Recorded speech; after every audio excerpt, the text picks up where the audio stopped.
I'm not dead. That sounds like something interesting.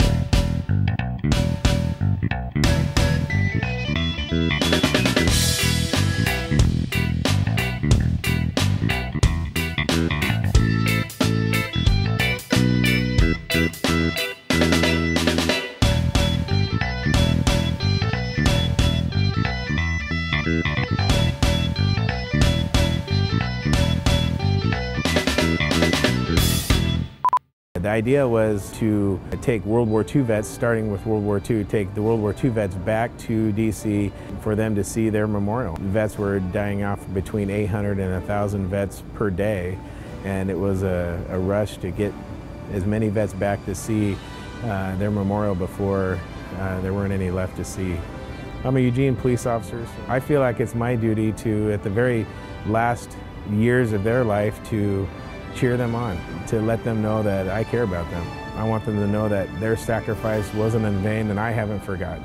I see a youthfulness come back into their eyes, and they often, every time that I've taken vets back to DC, I hear multiple times that this is the best weekend of their life. This generation that we're talking about here is the greatest generation, the generation that went and fought war on two fronts and kept the world from imploding, and then coming back and not really getting a welcoming home.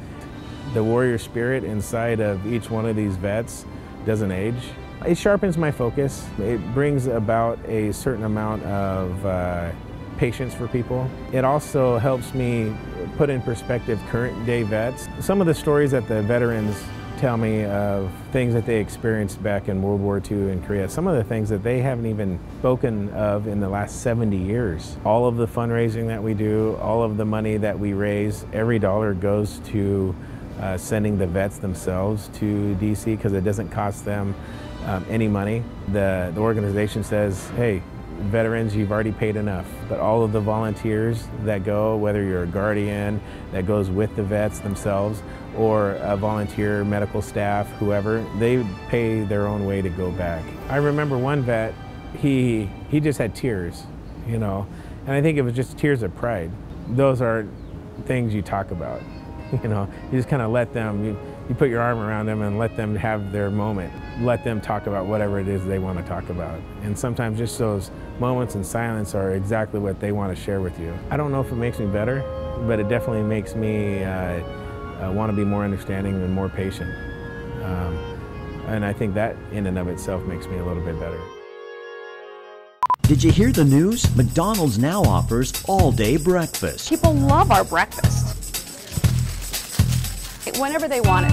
They can get their sausage egg McMuffin, their egg McMuffin, their hotcakes, burritos. We took the news and some of those breakfast burritos and egg McMuffins to a recent tailgate party at a Duck game. So guys, did you guys hear that McDonald's has breakfast all day now? Breakfast all day at McDonald's? I mean, I will give you some fresh McDonald's breakfast because now you can get it all day. I'm loving it. Breakfast all day at McDonald's. Burrito? All day. It's 1:10, breakfast all day. Go! Go get your breakfast! You guys hear there's breakfast all day at McDonald's? Breakfast all day? You've got to be kidding me. Wait. I thought it was until 11. Hey, McDonald's! Thanks for the breakfast! Go Ducks! Care what I want? All day, every time of the day. Oh, I'm starving. Yeah! McDonald's all day breakfast! Yay! We've been waiting for that. Go Ducks! Seriously, we've been waiting for that. Yes, we have been waiting for all day breakfast, actually.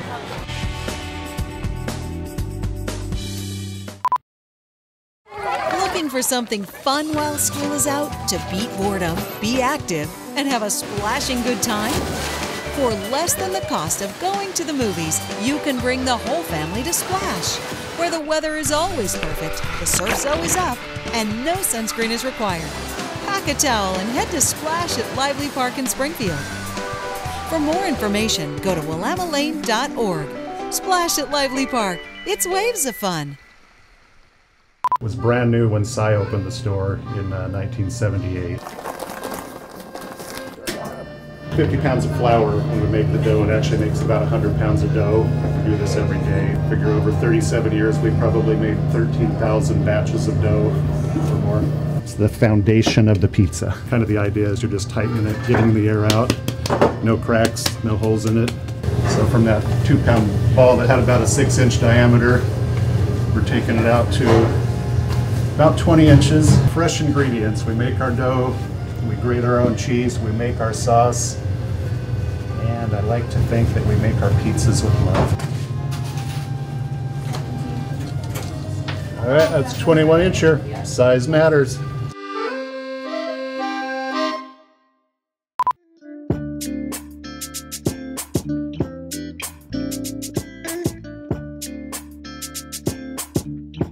I'm Rick Dancer. Welcome to What's Happening in Downtown Eugene, and we're here with Kaz Ovesi. And what's happening in Downtown Eugene is there's a proposal to put a development on Kesey Square, and that's raising some eyebrows and making some people excited, and you just happen to be one of the developers. Correct. I'll just give you a little bit of context here. This project was really created by Downtown Eugene, Inc. The mission of Downtown Eugene, Inc. is to create a beautiful and prosperous downtown. And as part of that organization, we decided that something needs to happen at Kesey Square or Kesey Plaza. So the project started there. And I put together a series of architects, the best we have in town. I went to Pivot Architecture, went to Ralph Rocco Architecture, some of the best in town. We have great architects in this town. And also met with a lot of downtown advocates and people who are interested in downtown issues. We put a team of people together and said, okay, well, here's an issue. We have a problem here. What do you think? So we worked on it for about 1.5 years. And we came up with a solution, which we think is intelligent. We thought about it, and it's something that we could do. And at some point, we decided, okay, somebody has to do this. And looking around, it wasn't an easy task. So we said, okay, we'll do it. Did you know it was going to be controversial? I really don't look at it as a controversy. It's very engaging, and people have passion about downtown.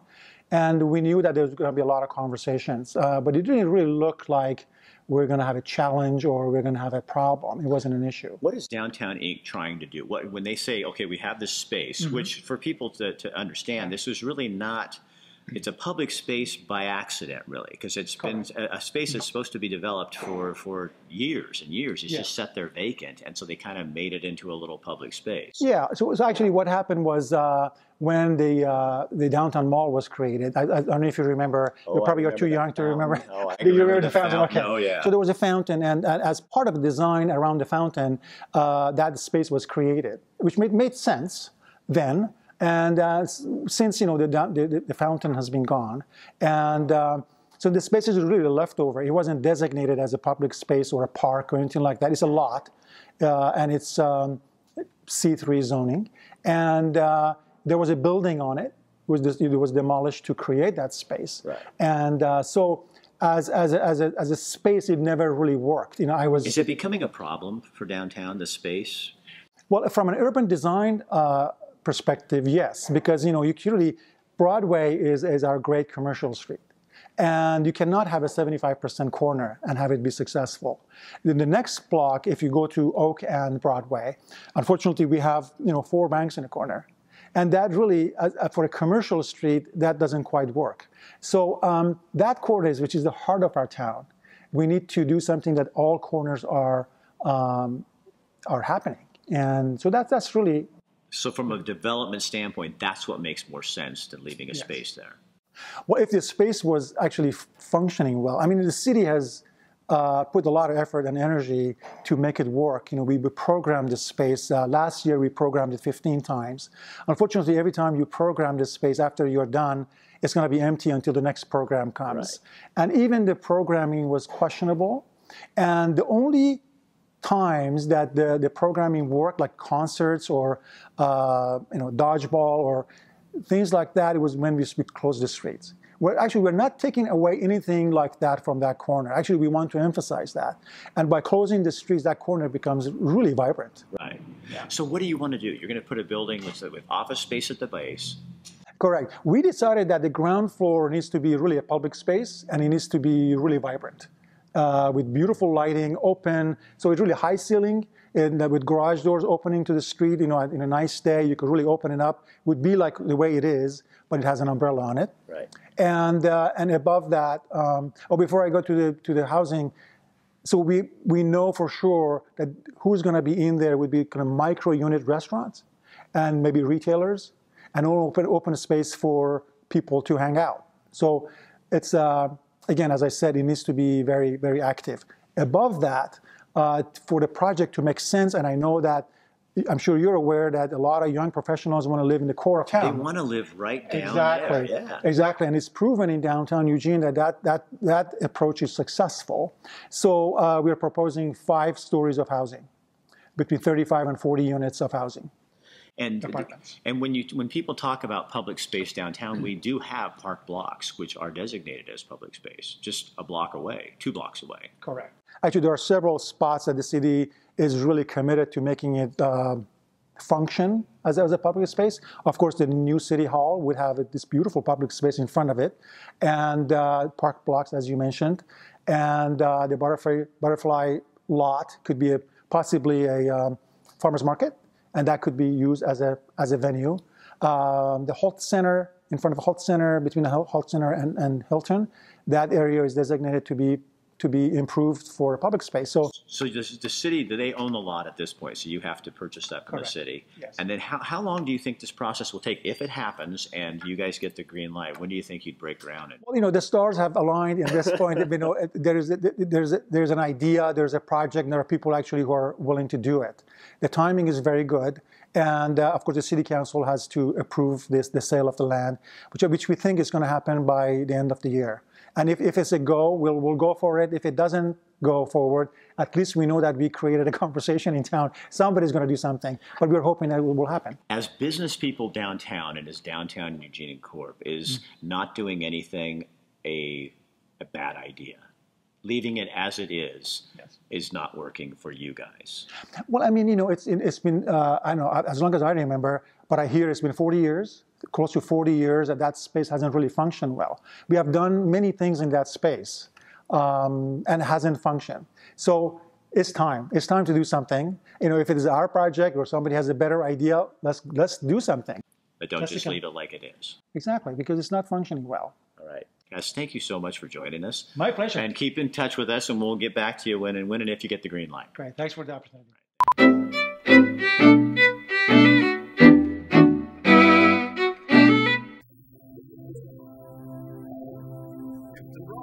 In the history books, she's a footnote, and she needs to be more than a footnote.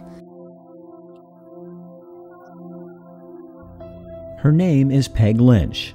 Lynch is the woman standing up to the right in this original copy of her television show. She was a pioneer in television history.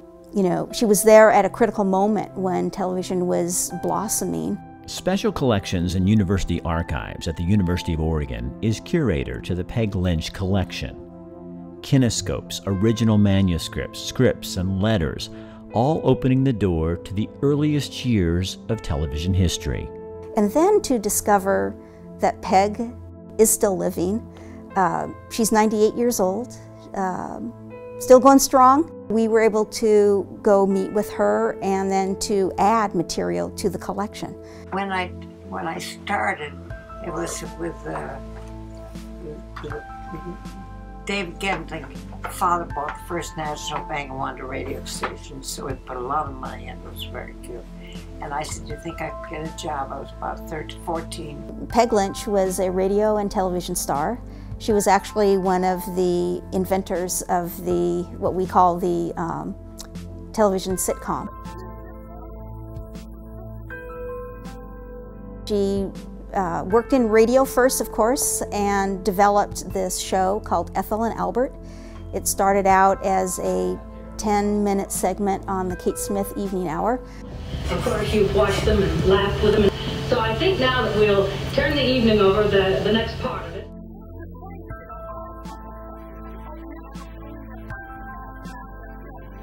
What I find so remarkable about the shows is that the premise or the plot of the shows center on these domestic conflicts that really, I think, transcend time. Ethel and Albert predates I Love Lucy. Yeah, I guess Ethel and Albert stayed on TV until '56. But at a certain point in television history, there was a decision to do comedies, to do sitcoms in Southern California, in Hollywood. Peg Lynch chose not to go to Hollywood, but to stay in New York. She really wanted to raise her daughter back east, basically, instead of Hollywood. By 1956, the television career was over. Then she started to do a radio show called The Couple Next Door, but basically it was Ethel and Albert, just with different characters. Life is about choices. Peg Lynch chose to keep the copyrights to her show, which is why it never ended up in syndication. And she's just a fabulous person. You know, I love talking with her. She's got all these great stories.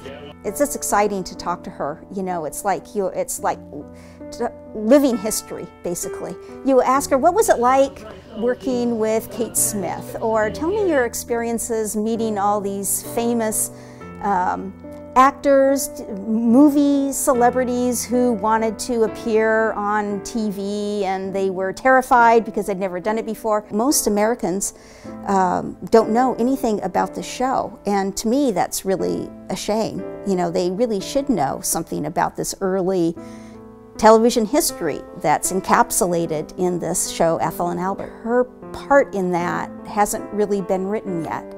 So we really want researchers to come into special collections to use her collection and learn about this history and write about it. Once more people know about her work, she'll be situated more solidly in TV history. It's such a fascinating story, it needs to be told.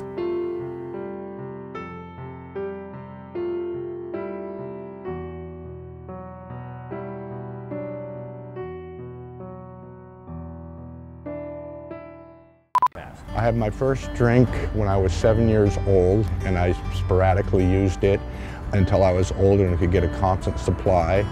In '83, I stopped drinking and for 17 years, but I really wasn't following through with a recovery program. I went back out for 14 years. I went from having a job, a home, and a family to being literally an indigent drunk on the streets. I didn't bathe, I didn't have a clean clothes. I only had one set of clothes. I didn't even brush my teeth for 2 weeks of my last drunk. And I ended up, by the grace of God, going through Willamette Family, through their detox and also their in-house patient. And as a result of a lot of help from the counselors there, the staff there, the nurse practitioner, and a therapist, I now stand here before you sober and happy. Hope, that's the big word for me. We hear that a lot, but I had no future. I mean, all I was laying there is I was drinking until I passed out. I was drinking for oblivion. I didn't want to come to again because all it was about was getting enough cans to buy some more alcohol for the day. And what I got was hope. And I mean, there's a future. I have a future, and there's right now it seems my possibilities keep opening up wider and wider. And my life has literally got better since August 18th. Of 2014. More things have happened to me, good things. I'm a member of my community now. I do volunteer work at a place where I practice my faith, and it's hope is the big thing. And I've met a lot of people out there.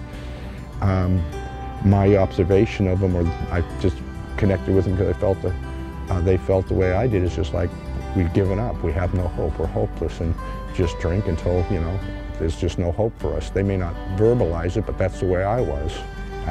What's the point? There's no hope for me. For the other people, yes, but not me. And I was resigned to drinking until they, you know, quite frankly, find my corpse someplace as an indigent drunk, probably buried in the potter's field, or however they do it these days. My medical problems are a result of my primary problem, which is I'm an alcoholic. And that is, you know, they say it's a disease, and looking at me, it was an obsession that when I started drinking, it overrode all thoughts to the contrary. Nothing about health, it was always about the next drink. And pretty much I was committing suicide on the installment plan. I'm very grateful that I tend to own my own emotions and I'm not blaming other people like, oh, I'm in a bad mood so the world owes me something. It's like, well, hey, feelings come and go. I don't have to respond to this or live in it. They did not start there.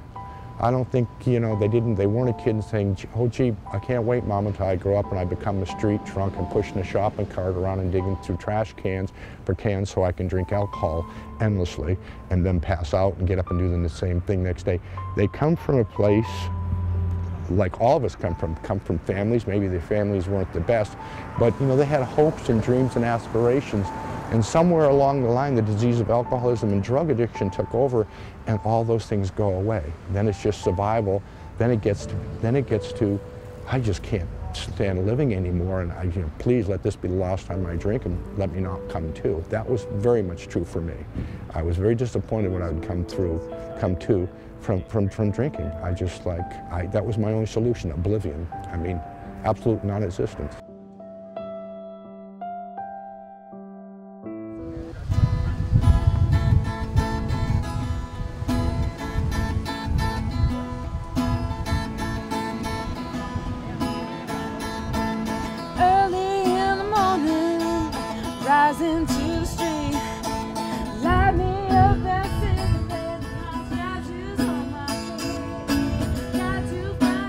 For me, it's shame. I wouldn't, when I was out canning, I wore a hat, and I don't wear hats, and I'd look down at the street, I wouldn't look at cars going by, I wouldn't even look in a mirror.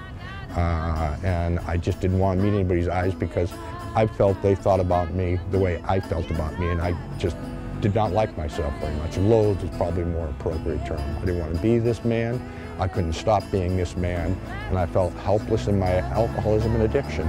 So I just kept drinking because that was, and it wasn't for a euphoric effect, it was just totally numb myself. On a cerebral and an emotional level, I just didn't want to feel anything. Feelings were not good for me. I didn't like them. To understand that the people there, they really don't want to be there, even if they militantly defend their right to be there, because I've done that, you know, I'm not hurting you. They're trapped, and sometimes you just have to say a prayer for them if that's your calling, and that it's a disease and it's no different than other diseases. Unfortunately, socially, it's very unattractive. And it's easy to look down on someone who doesn't have the right, you know, is dirty and smells bad. And sometimes they're unpleasant people to be around. I was. At that point, I didn't really feel I was worth anything. I really didn't feel like I measured up to you or anybody else out here. I felt very much ashamed of just my whole being. And they treated me like I had value and worth. And quite frankly, they kept treating me that way until I actually kind of started believing it myself, like, wow, maybe it's okay for me to be here. And that was, I know that sounds kind of strange, but that's true. And it's not something that was bestowed on me. It was something that I developed and marinated, quite frankly, over the years. I'm doing what I don't want to do. I'm harming people I loved. And I just keep drinking because I don't know what else to do. And after a while, you don't feel too good about yourself. I did not feel too good about myself. And they treated me like a human being. I mean, like, wow, it doesn't matter, you know, what you're wearing or where you're from. You're a genuine human being, and you have worth and value and things to offer the community. That's a big deal when all of a sudden, after a while, I mean, consistently treating me that way, you start saying, wow, I guess maybe that's true. It's just not something they say, you know, and it is, you know.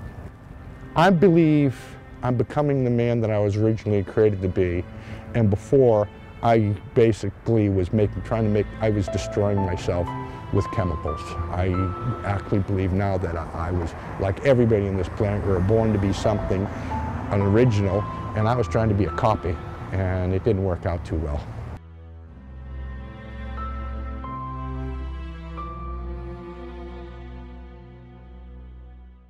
And we're here with Darren Roby from HungryDucks.com. I love what you're doing. We sat down the other day and had a beer and we were talking about what his business is about, and I think it's a cool idea, and I love that you're doing this. You got the idea, it's a delivery service for businesses, and you got this from Colorado. Yeah, I went to school at the University of Colorado and helped run a similar type of business. It was called Hungry Buffs for the Colorado Buffaloes, and it did really well. So when I graduated college, I came out here looking at grad school, and I thought Eugene would just be the perfect place for this type of business. So what do you do? I mean, you really are a delivery service then. Yeah, we do online ordering and delivery for over 40 restaurants around town. So when we first started out, it was really popular with just the college students. We've been kind of branching out since then. So we have over 40 restaurants with tons of different cuisines, tons of different specials. So I like to kind of compare it to an online delivery food court where you're hungry, looking for something to eat. You can come on the website, compare different menus, prices, specials, and then make your decision based on that. Yeah, because how many times are my wife and I sitting around going, okay, you always think of pizza and you think of Chinese food, but you don't ever think of anything else. It's like, well, where else can we take out? We don't want to just, go and eat dinner. We want to go home. And that's a great idea. You're a food cart. You are the original food cart by card. I don't have to even go home. Exactly. You got it. Reindeer are unusual. A little strange, actually. Odd-looking, out of proportion. They don't fit in. Do you ever feel like that around the holiday season? Me too. And we're not alone. As a kid, I took a lot of ribbing over my last name, Dancer, around the holidays. But it was okay. It made me feel important and somehow connected to Christmas. But the more commercialized the holiday season becomes, the less attraction it has for me. Like the reindeer, I too am a bit strange. I feel like Charlie Brown spinning my wheels trying to figure out how to do Christmas without all the trappings and trimmings. The older I get, the more real I need things to be. Truth matters. For the next 28 minutes, you and me are going on an adventure. A search for, I don't know, I guess I'm looking for something real about Christmas. You ready? We begin at St. Mary's Catholic Church in Eugene. Why? You're about to find out. You know Dasher and Dancer and Prancer and Vixen, Comet and Cupid and Donner and Blitzen. But do you recall the most famous reindeer of all? When I used to work in television news, people would come up to me all the time and say, why do you guys always have to focus on negative stories? Why do you always have to do car accidents and crime and murders and that kind of thing, as if that's the only thing going on in our community? And you know what? I never had a real good answer. I couldn't answer because that's just what we did. That's what I love about doing Rick Dancer TV. You people stop me on the streets all the time and you're coming up and saying, Rick, I love what you're doing on your show. And you know why I think you do that? Is because you know that Bill Getz and Will and Emma and Wine Julia and me, we're committed to doing real stories about real people, about good people, and about things going on in our community. We're not telling you what to think, we're just giving you things to think about. That's what you like about it. You want to be part of a conversation, not talked at. We're talked to on Rick Dancer TV. So you know what? We really appreciate the fact that you do tune in, and we ask you to send this to your friends. Get other people involved in the conversation, because we all want to be a part of this thing. You can do things different. Don't let anybody tell you you have to do it the way that everybody else does it, because we're not going to do that at Rick Dancer TV, and I don't want you to do that either. So you just keep showing up every week, and we'll be here, and we'll try to get you something new and something interesting to keep your attention.